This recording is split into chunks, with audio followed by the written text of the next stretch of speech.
Ձեր թույլտվությամբ ստացված հարցերից 3-ը ընթերցեմ։ Ինչպես եք գնահատում Հայաստանի կրթական համակարգի ներկայիս վիճակը եւ դրա զարգացման հեռանկարները։ Տեսեք, եթե մենք իրականացնում ենք 300 դպրոց 500 մանկապարտեզ ծրագիրը եւ ասում ենք, որ 300 դպրոց 500 մանկապարտեզ ծրագրի ավարտից հետո պետք է սկսվի հաջորդ 300 դպրոց 500 մանկապարտեզ ծրագիրը, մանկապարտեզների հարցում համոզված չենք։ Մանկապարտեզների թիվը գուցե մի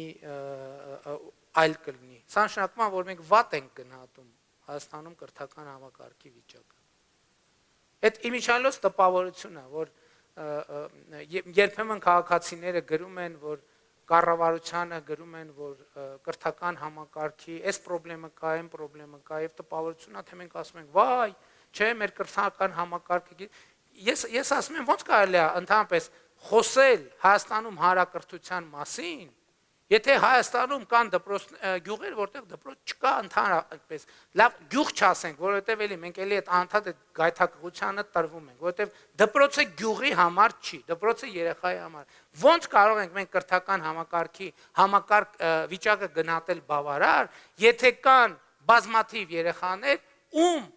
նորմալ նույնիսկ միջին վիճակագրական որակի կրթությունը Հայաստանի Հանրապետությունում հասանելի չէ։ Կամ տեսեք, կանխատեսել ապագան ասելով, չէ, ես ժամանակ խնայելու համար չանդրադարձա այդ թեմային, ինչպես կարող ենք, մենք այսօր էլ, ցավոք, մենք այդ իրողություն դեռ չենք կարողացել հաղթահարել, ինչպես կարող ենք մենք դպրոց անվանել այն հաստատությունը, որտեղ չկա ֆիզկուլտուրայի դահլիճ, որտեղ չկա բացօթյա մարզահրապարակ եւ այլն եւ այդպես շարունակ։ Բայց մենք դեռ շարունակում ենք դպրոց համարել, անվանել դպրոց պաշտոնապես, քանի դեռ մենք նման հաստատություններ դպրոց համարում ենք եւ ունենք դեռևս նման հաստատություններ դպրոց համարելու անխուսափելի անհրաժեշտություն, ուրեմն Հայաստանում կրթական համակարգի վիճակը շատ վատ է։ Ես չեմ ուզում անդրադառնալ բուհական համակարգին,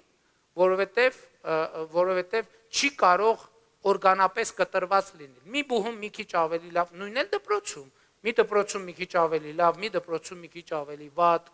բայց եթե մենք խոսում ենք միջին վիճակագրական գնահատականի մասին, իմ գնահատականը հետևյալն է. կրթության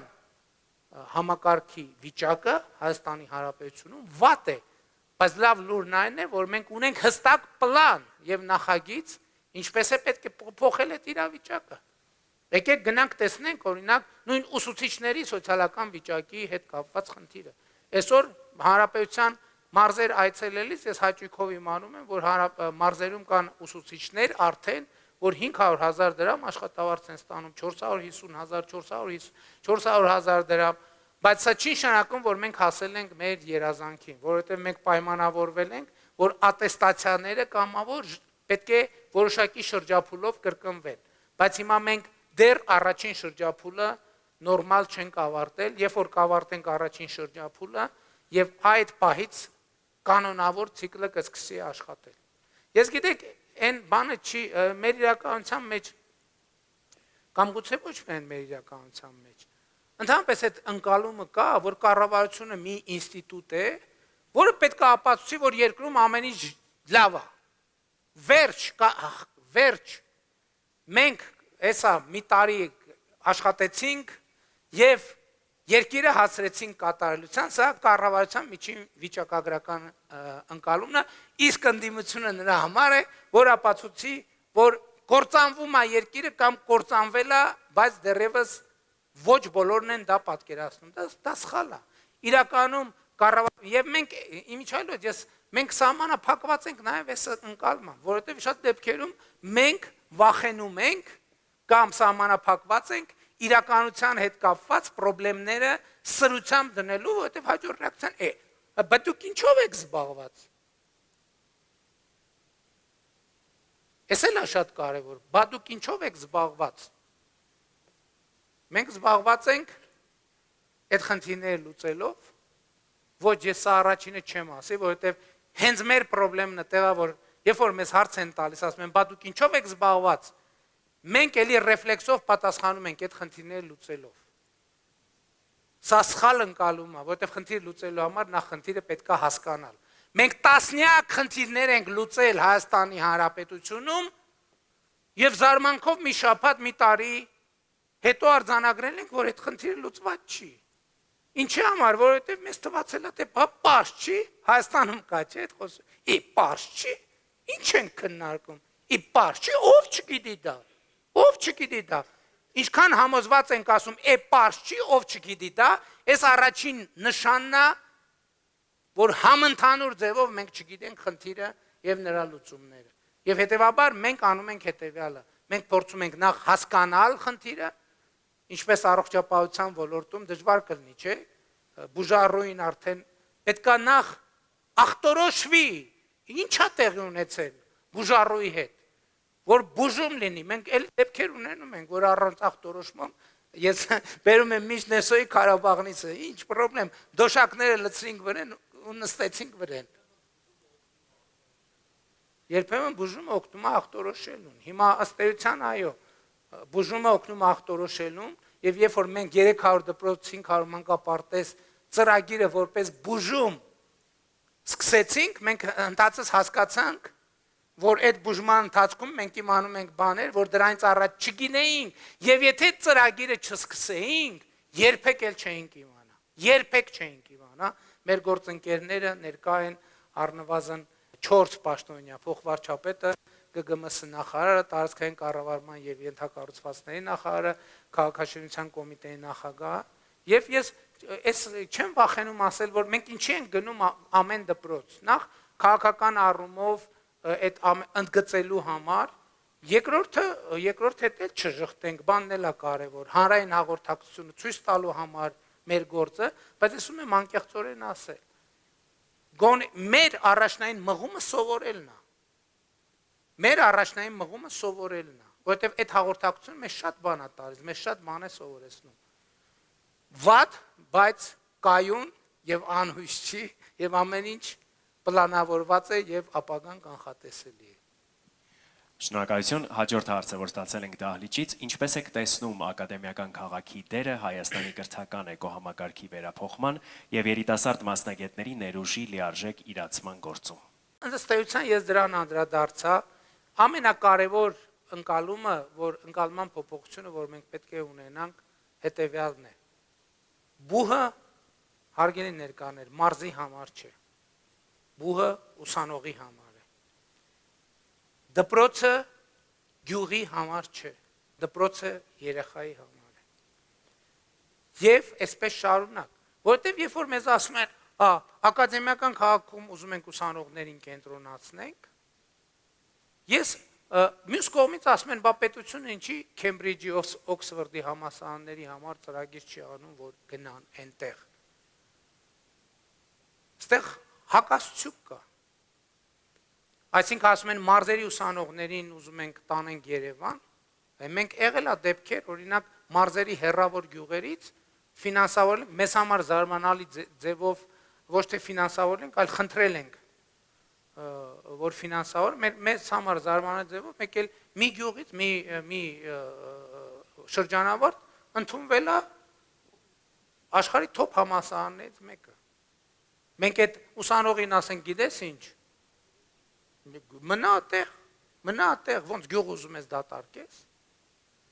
Այստեղ այլ բան, մենք այդ գյուղում ճանապարհ ենք կառուցում, մենք այդ գյուղում ինտերնետի հարցն ենք լուծում, որ հիմա այդ գյուղում Starlink-ով էլ ինտերնետ կա, շարժական էլ ինտերնետ կա,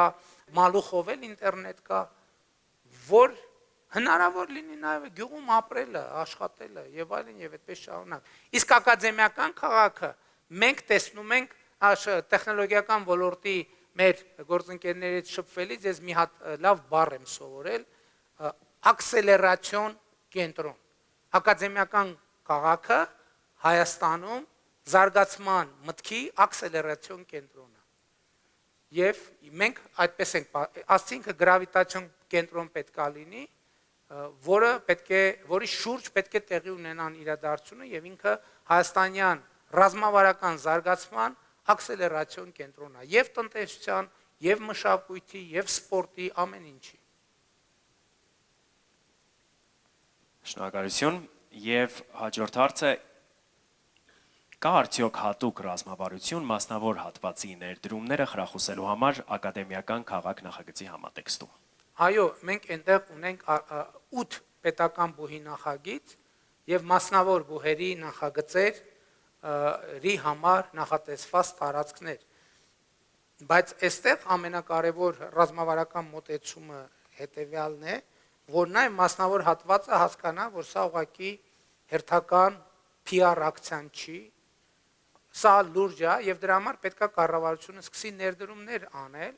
եւ կառավարությունը կանի ներդրումներ։ Այսինքն իրականում երբ որ արդեն այնտեղ սկսեց ենթակառուցվածքը զարգանալ, անպայման համոզված եմ, որ նաեւ մասնավոր հատվածից այնտեղ ներդրումներ կլինեն։ Իմիջիայլոց ակադեմիական քաղաքի կարևոր առանձնահատկություններից մեկը աշխատատեղը պոտենցիալ ուսանողին մոտիկ բերելն է։ Հիմա նույն տեխնոլոգիական ոլորտի տեխնոլոգիական համալսարանի համատեքստում մենք մտադիր ենք նաև ոլորտի ընկերություններին առաջարկել տարածքներ, որտեղ նրանք աշխատանքային գրասենյակներ կստեղծեն, որտեղ ուսանողները հնարավորություն պատկերացրեք, այս շենքում սովորում է եւ կողքի շենքում ինքը հնարավորություն ունի մասնակի կամ ամբողջական աշխատել։ Հաջորդը, ես արդեն ասացի, որ ակադեմիական քաղաքում լինելու են ավագ դպրոցներ։ Մեր գաղափարն այն է, որ մանկավարժական ինստիտուտի ուսանողների ավարտական լավագույն ուսանողները հնարավորություն կունենան մանկավարժական գործունեությունը սկսել այնտեղ։ Վերջերս մենք ֆիզիկական կուլտուրայի եւ սպորտի ինստիտուտի Հոբելյանին էինք եւ նախարարի հետ հասրեցինք քննարկել, որ ակադեմիական քաղաքի ամբողջ մարզական ծառայությունների օպերատորը եւ պատասխանատուն պետք է լինի ֆիզկուլտ ինստիտուտը։ Իմիջիայլոց մենք նաեւ հասել ենք այն կետին, որ կարծես թե մենք գնալու ենք այն ճանապարհով, ոչ մի բուհի անուն չի փոխվելու։ Ոչ մի բուհի անուն չի փոխվելու կամ առնվազն էականորեն չի փոխվելու։ Հիմա օրինակ ֆիզիկական կուլտուրայի եւ սպորտի պետական ինստիտուտի Հոբելյանի ժամանակ մենք իմացանք, որ իրանք սիրում են իրանք անվանել ֆիզկուլտ ինստիտուտ։ Մեզ թվում էր, թե դա օրինակ ես երբեք բան չի անի, չի համարցակվի հանդիսավոր միջոցառման ժամանակ գնալ ասել, որ ողջունում եմ ֆիզկուլտ ինստիտուտի մեր գործընկերներին։ Բայց իրանք ասում են, մենք ֆիզկուլտ ինստիտուտն ենք, մենք ֆիզկուլտ ինստիտուտն ենք, այսինքն նկատի ունեմ, էս էլ է կարևոր։ Այն բառը, որը հարազատ է, այն արտահայտությունը մեր մոտ կա, չէ՞, պաշտոնական լեզու եւ պաշտոնական գիծ եւ կա կյանքի գիծ։ Նրանք երբեք իրար հետ չեն խաչվում։ Այսինքն այս պաշտոնականը գնալով դառնում է հանդիսավոր, ու այնքան է հեռանում մարդուց, որ մարդը իրան գոռում ես հետևից ասում ես իր անունով պաշտոնակ, գոռում ես, ռեակցիա չի տալիս։ Եվ հետեւաբար մենք կարող ենք այդ մասնագիտական աշխատանքը տեղում, մենք մտադիր ենք այնտեղ ունենալ մեծ համերգասրահ, ընդ որում տրանսֆորմատիվ բեմ, որը կլինի եւ թատերական բեմ, եւ պարարվեստի բեմ, եւ ֆիլարմոնիկ, եւ էստրադային, եւ ռոք, եւ այդպես եւ կլինի կինոթատրոն, որտեղ մենք նկատի ունենք, որ արվեստի համալսարանում սովորելու է եւ իր հարևանությամբ գտնվող բեմերի վրա հանդես է գալու եւ ակադեմիական քաղաքը պետք է լինի ինտելեկտուալ ժամանցի թիվ 1 կենտրոնը Հայաստանում։ Սա շատ կարևոր է։ Սա էլի հերթական պարսպապատ նախագիծը չի լինելու, որտեղ ելումուտ ունեն նրանք, ովքեր այդտեղ կամ ուսանող են կամ դասախոս են, ոչ, սա պետք է մեր ընկալման պետք է լինի միտեղ, որ մարդիկ պետք է ասենք, չգնանք, մի հատ ճաշենք։ Իմիջիայլոց գյուղատնտեսական կլաստերը, որը հենց կողքը լինելու են գյուղատնտեսական տարածքներ, այգիներ, վարելահողեր, ֆերմաներ, ձկնաբուծարաններ, որոնք լինելու են կրթական process-ի մաս, բայց այդ ձուկը կողքի ռեստորանում մատուցվելու է։ Եվ այնտեղ ուսանած խոհարարները, այսինքն գաղափարն ամեն ինչը պարզ է, չէ, բացարձակ չենք ասում, որ այդտեղ չի այլևս չի կարող։ Այսինքն սա ինքը իրականում բոլորովին այլ տրամաբանության նախագիծ է, որպեսզի եւ ուսանողները եւ դասախոսները այնտեղ լիարժեք ապրելու գործելու հնարավորություն ունեն։ Մենք քաջալերելու ենք նաեւ, որպեսզի ուսանողները ոչ միայն սովորեն, ոչ միայն աշխատեն, այլև ընտանիք կազմեն։ Ինչա պետք դրա համար։ Այնտեղ պետք է լինի մանկապարտեզ անպայման։ Այնտեղ պետք է լինի բժշկական ծառայություններ անպայման։ Ինչը նշանակում է, որ բժիշկ մասնագետները հնարավորություն կունենան իրենց պրակտիկան հենց տեղում ունենալ եւ այլն եւ այսպես շարունակ։ Հա միակ սահմանափակումը, որ լինելու է ակադեմիական քաղաքմուտքի, ավտոմեքենաների մուտքը խստիվ արգելված է լինելու։ Ավտոմեքենայով շարժ չի լինելու եւ նախագծված է մեր գերմանացի գործընկերների կողմից այնպես, որ հետիոտն կամ հեծանիվով կամ այտենց թեթև տրանսպորտային միջոցներով տեղաշարժվելը լինի մաքսիմալ հարմարավետ եւ ոչ միայն հարմարավետ, ինքը ենթադրվի, ինքը տրամաբանորեն այդպես լինի, այլ կերպ գործելը դուրս լինի տրամաբանությունից։ Եվ իհարկե մենք նաեւ մեկ ուրիշ ռազմավարական որոշում ենք կայացրել, որ ակադեմիական քաղաքը, այստեղ մի քիչ որոշում, մի քիչ խայծ կներեք կոպիտ բառի համար, կա, մենք որոշել ենք, որ սկսենք ուսանողական կացարաններից։ Հանրապետության բոլոր բուհերի համար ուսանողական կացարանների կառուցումից, որպեսզի մեր ուսանողությունը նախ սովորական դառնա իր համար այնտեղ ապրել, որ մի քիչ պահի, գիտեք, որ պրոբլեմ կա, ցավոք, շատ ուսանողներ ստիպված են մեծ գներով վարձով բնակարաններ վարձել եւ այլն եւ այդպես շարունակ։ Մեր պլանը հետեւյալն է, որ ուսանողները այնտեղ սկսեն ապրել եւ մի X պահի իրենք սուր դնեն, հարցասեն, չհասկացա։ Ինչ ենք մենք ամեն օր այդքան խցանումների մեջով գնում հասնում Երևանի կենտրոն, էլի հետ գալիս տեղ։ Հետեւաբար ապահովեք, որ մենք տեղում էլ մեր դասերին այցելենք։ Շնորհակալություն, պարոն վարչապետ։ Ես եմ շնորհակալ։